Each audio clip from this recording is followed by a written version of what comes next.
D ಗ್ಯಾಂಗ್ನಿಂದ ರೇಣುಕಸ್ವಾಮಿಯ ಕೊಲೆ ಪ್ರಕರಣಕ್ಕೆ ಸಂಬಂಧಪಟ್ಟಂತೆ ಈಗ ದರ್ಶನ್ ಖುದ್ದು ಹಾಜರಿಗೆ ವಕೀಲರಿಂದ ಅರ್ಜಿಯನ್ನ ಸಲ್ಲಿಸಿರುವಂತಹ ಹಿನ್ನೆಲೆಯಲ್ಲಿ ಸಾಕಷ್ಟು ಬೆಳವಣಿಗೆಗಳಾಗ್ತಾ ಇದೆ.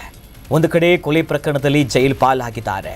ಇದರ ನಡುವೆ ಮಾಫಿ ಸಾಕ್ಷಿಯ ಬಿಸಿ ತಡೆದು ಈಗ ದರ್ಶನ್ ಖುದ್ದು ಹಾಜರಿಗೆ ವಕೀಲರಿಂದ ಅರ್ಜಿ ಸಲ್ಲಿಸಲಾಯಿತು. ದರ್ಶನ್ ಪರ ಹಿರಿಯ ವಕೀಲ ಹಶ್ಮತ್ ಪಾಷಾ ವಾದ ಮಾಡಿದ್ರು ದರ್ಶನ್ ಪರವಾಗಿ.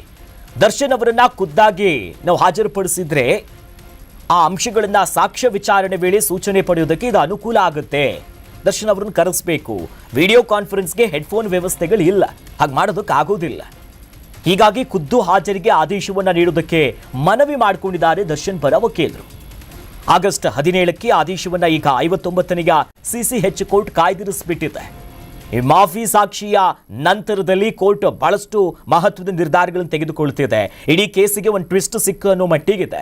ಇವತ್ತು ದರ್ಶನ್ ಅವರು ಇಷ್ಟು ದಿನ ವಿಡಿಯೋ ಕಾನ್ಫರೆನ್ಸ್ ಮೂಲಕವಾಗಿಯೇ ಕೋರ್ಟ್ ವಿಚಾರಣೆ ಸಂದರ್ಭದಲ್ಲಿ ದರ್ಶನ್ ಸೇರಿದಂತೆ ಇತರ ಎಲ್ಲ ಆರೋಪಿಗಳು ಕೂಡ ವಿಡಿಯೋ ಕಾನ್ಫರೆನ್ಸ್ ಅಲ್ಲಿ ಹಾಜರಾಗ್ತಿದ್ರು. ಈಗ ಮಾಫಿ ಸಾಕ್ಷಿ ವಿಚಾರ ಬಂದಿದೆ. ಸಾಕಷ್ಟು ಅಂಶಗಳನ್ನ ಈಗ ದರ್ಶನ್ ಪರ ವಕೀಲರು ಕೂಡ ವಾದ ಮಾಡೋದಕ್ಕೆ ಮುಂದಿಟ್ಕೊಳ್ಳಿರೋದ್ರಿಂದ ಈಗ ಆದೇಶವನ್ನ ಕಾಯ್ದಿರಿಸಿಕೊಳ್ಳಲಾಗಿದೆ. ಮತ್ತಷ್ಟು ಅಪ್ಡೇಟ್ಸ್ ಇದೆ ನೋಡಿ. ಇದರ ನಡುವೆ ಕಾಮಾಖ್ಯ ದೇವಸ್ಥಾನದ ಸ್ಟೇಟಸ್ ಅನ್ನ ವಿಜಯಲಕ್ಷ್ಮಿ ಹಾಕೊಂಡಿದ್ದಾರೆ. ದೇವರಿಗೆ ಗೊತ್ತು ಅಷ್ಟೇ ಸಾಕು ಅಂತ ಒಂದು ಪೋಸ್ಟ್ ಹಾಕೊಂಡಿದ್ದಾರೆ. ಎಲ್ಲಿಗೆ ಓಡುವೆ ಓ ಮನುಜ, ನಿನ್ನ ಕರ್ಮಗಳೆಲ್ಲ ಇಲ್ಲೇ ಕೊನೆ ಅಂತ ವಿಜಯಲಕ್ಷ್ಮಿ ಅವರು ಪೋಸ್ಟ್ ಹಾಕೊಂಡಿರೋದು ಸಾಕಷ್ಟು ಚರ್ಚೆಗೆ ಇದು ಕಾರಣ ಆಗ್ತಿದೆ.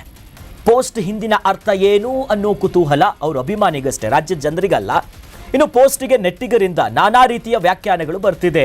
ಅಯ್ಯೋ ನಮ್ಮ ಬಾಸಿಗೆ ಹಂಗಾಯ್ತು ಹಿಂಗಾಯ್ತು ಅಂತ. ಒಂದು, ದರ್ಶನ್ ಅವರ ಪತ್ನಿ ಸದಾ ಟೆಂಪಲ್ ರನ್ನ ಮಾಡ್ತಿದ್ರು, ಅನೇಕ ದೇವಾಲಯಗಳಿಗೆ ಹೋಗಿದ್ರು. ದರ್ಶನ್ ಬೇಲ್ ಮೇಲೆ ಆಚೆ ಬಂದಾಗಲೂ ಕೂಡ ದೇವಸ್ಥಾನಕ್ಕೆ ಹೋಗಿದ್ರು. ನಾವು ದೃಶ್ಯದಲ್ಲಿ ಗಮನಿಸ್ತಾ ಇದೀವಲ್ಲ, ದೇವರಿಗೆ ಗೊತ್ತು ಅಷ್ಟೇ ಸಾಕು ಅಂತ ಒಂದು ಸಾಂಗ್ ಹಾಕೊಂಡು ಎಲ್ಲಿಗೆ ಓಡುವೆ ಮನುಜ, ನಿನ್ನ ಕರ್ಮಕ್ಕೆಲ್ಲ ಇಲ್ಲೇ ಕೊನೆ ಅಂತ ಅದರಲ್ಲಿ ಸಾಂಗ್ ಎಲ್ಲ ಹಾಕೊಂಡಿದ್ರು. ಇದು ಯಾರಿಗೆ ಹೇಳಿದ್ರು, ಯಾಕೆ ಹೇಳಿದ್ರು? ಒಂದ್ ಕಡೆ ಮಾಫಿ ಸಾಕ್ಷಿ ಬಿಸಿ, ಮತ್ತೊಂದ್ ಕಡೆ ಮುಂದೆ ಏನಾಗುತ್ತೆ ಅನ್ನೋ ಭಯ ಅವ್ರ ಕುಟುಂಬಕ್ಕಿದೆ. ಇದರ ನಡುವೆ ಹಾಕೊಂಡಿರುವಂತ ಈ ಒಂದು ಪೋಸ್ಟ್ ಈಗ ಅವರ ಅಭಿಮಾನಿಗಳಲ್ಲಿ ಕುತೂಹಲ ಅಷ್ಟೇ, ಇನ್ ಮತ್ಯಾರಿಗೂ ಅಲ್ಲ. ಯಾಕೆ ಹಾಕೊಂಡ್ರು? ನಮ್ಮ ನೆಚ್ಚಿನ ನಟನ ಪತ್ನಿ ಈ ರೀತಿಯಾಗಿ ಸ್ಟೇಟಸ್ ಹಾಕೊಂಡಿರೋದಕ್ಕೆ ಕಾರಣ ಏನು? ಅದರಲ್ಲೂ ಕೂಡ ಕಾಮಾಖ್ಯ ದೇವಾಲಯದ ಫೋಟೋಗಳಿದೆ. ಕಾಮಾಖ್ಯ ಒಂದು ಬಹಳ ಶಕ್ತಿಪೀಠ ಇದೆ, ಅಸ್ಸಾಮಲ್ಲಿದೆ, ಗುವಾಹಟಿಯಲ್ಲಿ ಬರುವಂತ ಒಂದು ದೇವಾಲಯ. ಆ ದೇವಾಲಯದ ಫೋಟೋವನ್ನ ಹಂಚಿಕೊಂಡಿದ್ದಾರೆ. ಹಾಗಾಗಿ ಈ ಪೋಸ್ಟಿನ ಒಳ ಅರ್ಥ ಏನು ಅನ್ನೋದನ್ನ ಅವರ ಅಭಿಮಾನಿಗಳೇ ಅರ್ಥ ಮಾಡ್ಕೋಬೇಕಷ್ಟೇ.